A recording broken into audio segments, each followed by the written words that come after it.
Hey everyone, welcome back to another episode of How We Innovate here at Arizona State University. I am Brent Siebold. I am the Director of Entrepreneurship and Innovation at the Ira A. Fulton Schools of Engineering, and I am so excited to welcome everybody here. We have an amazing guest alumni. Bill Colone is the founder and CEO of SinglePass, so we are thrilled to hear his story. He's been on an amazing journey since his time here at Arizona State as an engineering student, so we're really thrilled to welcome Bill back onto campus. And I'm joined by my friend and colleague, Mike Collins, who is the Director of Health Innovation Programs at the Edson College of Health Innovation. So really big fan of Orrin Edson, the namesake of your college. He is an entrepreneur who's been affiliated with the university for almost 20 years now. And he has really helped catalyze a lot of the work that we do in the domain of both entrepreneurship and innovation. So, Mike, it's great to have you with me as a co-host, welcoming Bill, one of our amazing startup founders in the world of med tech and biotech. So, Mike, do you want to say hi to the audience and tell them what you got cooking? Sure, absolutely. Thank you so much for having me. I'm excited to hear more and learn more about Bill's story. What we're doing is we're really focusing on, we have the HEAL Lab, the Health Entrepreneurship Accelerator Lab down in downtown Phoenix. We're part of the Phoenix Bioscience Corridor. And what we've started to do is really focus our attention, which is awesome as I've talked to Bill, more at the other end of what he does. So we are the ideation, imagination, working with students, community partners who come in, they have an idea. They might have been health professionals and they have an idea and they just like, is this idea good enough, or what do I do with this idea? So we really like to polish the idea, run them through some question and answers on what they can do with it, if it's a big enough problem that they're trying to solve, and then push them on to successful ventures. So thank you so much for having me.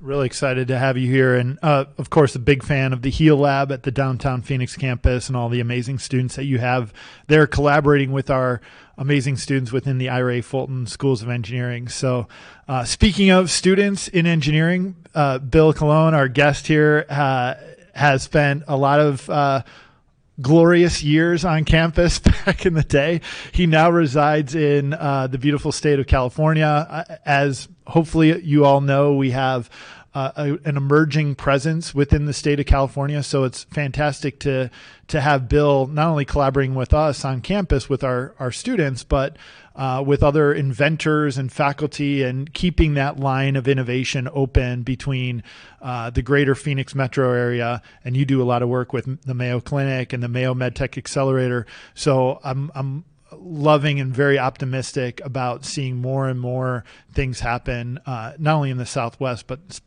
particularly between the work we're doing here in the Valley with the work that, Bill, you've been seeing firsthand in Southern California. So without further ado, ladies and gentlemen, I'm really pleased to welcome Bill and have him tell us a story about his blood, sweat, and tears related to his life as a ASU alumni entrepreneur. Thanks, Bill, for being here. Wow, what an intro. Brent and Mike, thanks for hosting me, and very happy to be here. And they asked me to tell a story about one of the startups that I've done, and I picked SinglePass because there's a lot of connections to Arizona here. So the origination of the partner that I worked with to help co-found SinglePass, I first hired to work for me in Arizona in 1991. And actually the two founding physicians of the product concept are interventional radiologists who practice in Phoenix, Arizona. So kind of the whole genesis of this company is from Phoenix. And I thought the SinglePass story is interesting because we had to do a lot of pivots to end up where we are right now. In November of 2019, this gentleman I previously mentioned came to me and said, hey, we should work together. We've known each other since 1991. He had gone off and done 3 neurovascular startups, of which he sold. So he was a super successful entrepreneur. And like me, he was getting deal flow, just constant deal flow from clinicians. And he said, you know, I know the neuro space, you know the peripheral vascular space, we should probably do something together. We have deal flow, we can cover the whole body. So in our genius, we thought, well, we're so smart, we'll do a venture fund because we had, I think, more than 100 ideas put in front of us, and we had sifted it down to 5 ideas that we really liked, which we thought were worthy of being funded for individual companies. So we wanted to create a $50 million VC fund. So we started doing the paperwork in January of 2020, and he had an obligation to stay with the last company that bought his startup through the end of May 2021, or excuse me, 2020. And March 2020, COVID hits, right while we're doing the paperwork and getting everything set up, but still we plug away, we put together our documents, we create our PowerPoint, we wait till he leaves the last day of May 2020. The next day we start pitching, but we can't meet anyone in person. Everything is Zoom. Now this is the first time we've been operating this way. No one can visit our facility. We can't meet any limited partner or potential limited partners in person. And a lot of the feedback was, this sounds clever, you guys are really nice, but you're first-time fund managers, and right now everything is so uncertain, we're going to hold our cash. So probably it was January of 2021, we had that data, we started moving forward, we started pitching. I think the very first check we got was in April of 2021. It came from a group, originally was called Tech Coast Angels in San Diego. They since have changed to New Fund Venture Group, but they liked the story, so they have a group of high net worth individuals. They will invest as a group. I think they put in like $300,000, and then their individuals put in like another $700,000, and that was how we kicked off the project. But now, here we are in April, May, June of 2021, still dealing with COVID. And so some of the other pivots we had to make, in previous device development, you had expected lead times. Now all of a sudden with COVID, there are supply chain issues like off the charts. Things that normally may take 4 weeks or 6 weeks would take 12 weeks or 16 weeks. And we ran into that pretty routinely. So a lot of the pivots were several times we took either I guess I'll say the second or third best vendor, or even the second or third most desired component, because we were just constantly dealing with, hey, we budgeted X dollars in 3 months, now it's Y dollars in 6 months. So that was something we had to live with. We're probably maybe only 6 months behind where we originally thought when we started this, but that was the first pivot. The second pivot, the doctors had created a device which was called bipolar. So they were getting cautery by sending current between 2 electrodes that were spaced close together. When we started looking at that, we had a safety concern that once in the body and you're trying to send current from one electrode to the other, it may not make that jump. It could go elsewhere in the body. So it could affect patients that had pacemakers or create nerve damage. So we had to do a complete design flip to essentially to a thermal device, where we literally just use current from batteries that create a hot tip on the end of our probe. So from trying to start a VC fund and then instead doing an individual company, and by the way, we ended up doing 3 individual companies in 2021. I got all of them funded. All 3 are on their second stage of funding. And I think in total we've raised over $20 million so far for those 3 companies that are doing well. So first fund to direct funding, and then needing to do a design change, complete design change from what the doctors had envisioned, which led also to more IP, but then also dealing with the supply chain issues. So that's kind of the tough news. The good news now, we just received verbal approval of the CE mark, so we will be able to sell in Europe coming up soon, and we have submitted to the FDA, and probably will have FDA clearance in November or December. Beyond that, we are under due diligence by 2 of the larger biopsy companies, so they've signed NDAs. They're kicking the tires. We don't have a deal yet, but the plan will be, once we have both approvals, we will do limited market release in Europe and also in the United States. And then hopefully there'll be enough positive clinician feedback that'll be enough for one of the strategics to acquire us. So we learned a lot along the way, and I think we were flexible enough that we could pivot multiple times for multiple reasons.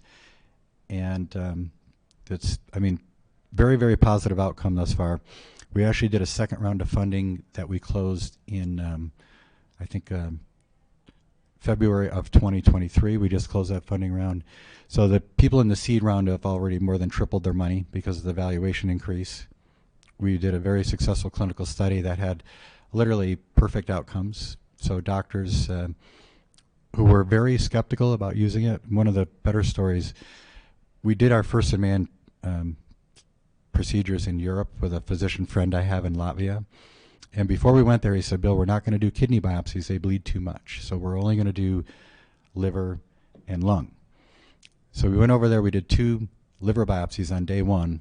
We went back the next day, said, okay, we're going to do kidneys now. So they treated 30 patients. 12 of the patients were kidney biopsy patients.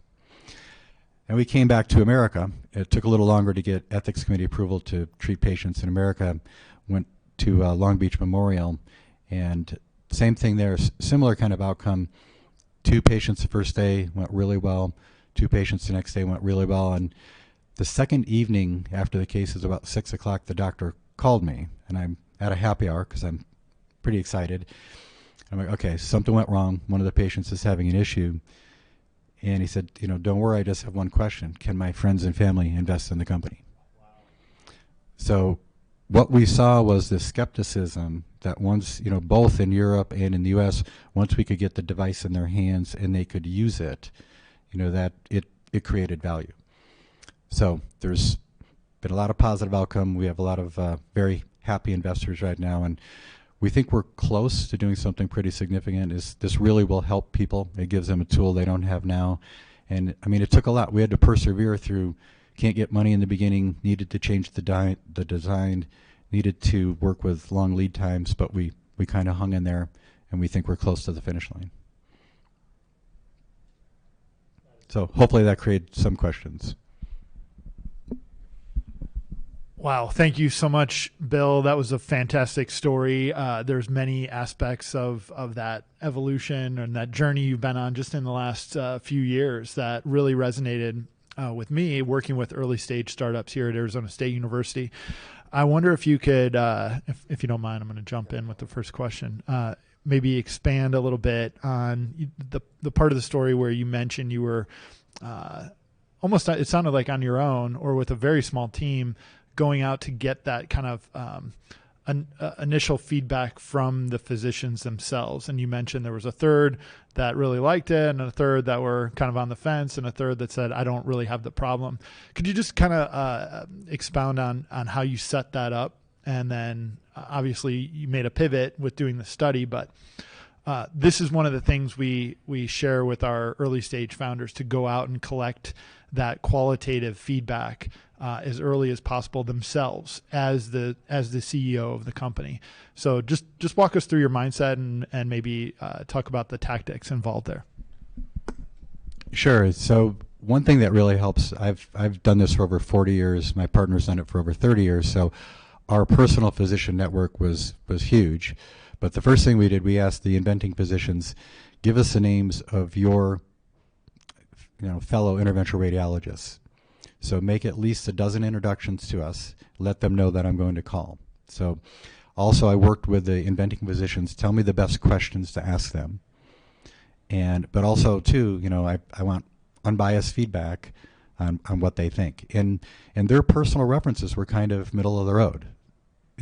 I know these guys and I know what they're doing, but yeah, I'm not sure if I would use it. I'm not sure if I would need it. But beyond the dozen or so folks they gave us, between my partner and I, we probably had 3 times that. And it was just me doing the calls, because it was a project that I brought to the team, and once it got funded, I was going to be the CEO. So it was just, I did the calls personally. I logged all the feedback and reviewed it with the team. And that's when we said, all right, that isn't good enough to move forward. So that's not convincing enough. But is this real? And it was interesting through the course of this, even doing presentations to investor groups, sometimes they would have an expert physician in the presentation. And I remember one investment group was thinking about investing, and they had a woman who said she had done kidney biopsies for 20 years and she never had an adverse event. So they didn't invest. But then every other physician I've talked to says it's literally impossible. There's no way. but you have to deal with that. So that's going to come up. But then the key, my partner knew superior medical experts. He actually knew them personally. He said, well, if we don't trust the interviews, let's go see what the published data is. And they are really sharp guys. And they came back with all 156 references they had. And the data, they explained their rationale for what they looked for, the keyword searches they did, and then they tabulated the data. And we saw the real data, which showed there were pretty significant problems. Anecdotally, while this was happening, the 2 years and 6 months we've been working on this, I have talked to 3 people who've had loved ones who've died after a biopsy procedure. So when people say there's never any adverse consequences, that doesn't happen. So one guy, it was his ex-wife. Another gentleman who wants to be a sales rep, it was his mom who passed away. Then I talked to a physician who lost one of their patients. So all the way from I've never had a problem in 20 years to, it's rare that someone will actually pass away, but really the peer-reviewed published data I think was very important for us. So that also became part of our deck, which was convincing when there was this pushback on how badly is this needed. So that was very helpful. So you talk about pivots, and obviously COVID caused major pivots. How hard is it for you when you're working with these founders? How hard is it for you to actually convince them that they need to pivot? Oh, we're fortunate. So we give the doctors really clear expectations beginning that you are the doctor and we will run the company. So, and the 2 gentlemen from Phoenix are fantastic. So they had tried to do this business for 5 years on their own. They tried to sell the technology. They got nowhere. They are thrilled now with the way it's going. So you just keep treating patients. When we have prototypes, we'll show them to you. When we did animal studies, you come over and do the animal studies. Physicians who want to be business partners, we kind of don't work with. It's really that clear. Your value is determining the need and helping us clinically. Business-wise, we'll figure out what we need to do. So, and you either trust us and agree to that and work with that. You become co-founders and you ride along with us, but your value is giving clinical feedback. So for this instance, it was super easy. Just one last question for you. This has been great. At the culminating aspect of your story, you mentioned what we all strive for here at Arizona State, and I'm sure outside of the university and in the marketplace, is that wonderful feeling when you've created something that's valuable, right? When you have one of the physicians say, not only do I love this solution, but can I invest, kind of thing. So what a great outcome. One of the things we talk about in the early stages of innovation is going from building a solution that people like to a solution that people love. And, when you get to that love aspect, it's a really clear value proposition. So as you evaluate opportunities, could you maybe tell us a little bit more about the delta between solutions that you might see coming across your desk that are good, but need that additional innovative push to get to great or get to love? That's a little more, that's a tougher one. So, the review is always the same for us. The diligence is always the same. So it has to be a large growing market with an obvious unmet need, and the solution needs to fill that unmet need. And part of it, I think, whether we take on something or turn it down has a lot to do with what we feel like we can add. If we feel like we are technology experts in that area, or if we feel like we can, make it more than the product that's suggested, like we did with this cautery device, then we'll take that on. And I get it. It ends up being emotional for them. That there's a lot of products that claim they do certain things, but you're right. These early clinicians, the 4 that did the 60 patients for this clinical study, ended up loving the device, making comments after the procedures like, "This is perfect." And even the patients who are awake for these procedures, their anxiety was gone because they were told, look, we can confirm with ultrasound there's no bleeding. You're not going to have to stay as long as we thought you would stay. So it's not always easy to do that for some of the things, but I think a lot of it is ease of use. We really found out the doctors will like stuff that helps their busy day. So if we can reduce the burden on them, give them better outcomes, and then now they're measured for their results a lot. If you do a procedure and have adverse events, that kind of dings your record. So anything we can do to help them, but a lot of it is clever technology that's simple to use that makes them look good. And that's really kind of the target. No matter whether it's an implant or a therapeutic device, it's always the same. One last one. Okay, so other ideas come to you all the time. How much is it the belief in the idea versus the belief in the founder of the idea? Well, for us, it's the idea. For us, the founder positions, they're going to get removed. You know, they're mentioned, they're in the decks, whatever. But really, and I even think most of the companies we're doing, the 3 that we got funded in 2021, and since then a couple more. So we've got like 5 in process right now. Almost every time when they're asked, why did you invest, it's the development team or the CEO personally. It really is. So I did a podcast for Tech Coast Angels. They're a very heavy investor in SinglePass, and the president of Tech Coast Angels said, why did you invest in SinglePass? He said, because of Bill. We personally like him. We believe in what he's going to do. And so really, not even truly understanding the technology, we did it because we like Bill and the team. So the founders, sometimes the name is big enough, but usually they need to believe that the team can execute and get to the finish line. The folks at Tech Coast Angels are very smart to invest in Bill Colone, ASU Sun Devil alum, very successful business person, very talented engineer in his own right. So Mike, thank you so much for joining me to connect with one of our great alum in the field of med tech, and really thrilled about all the work that you're doing for Arizona State in that domain. So Bill, hope to continue to push on all sides of innovation, both in California and here in Arizona. So thanks so much for coming back onto campus. Really appreciate you. All right, we will see you next time. This has been another great installment of How We Innovate at Arizona State University and the Ira A. Fulton Schools of Engineering. Tune in next time, and until then, go Devils.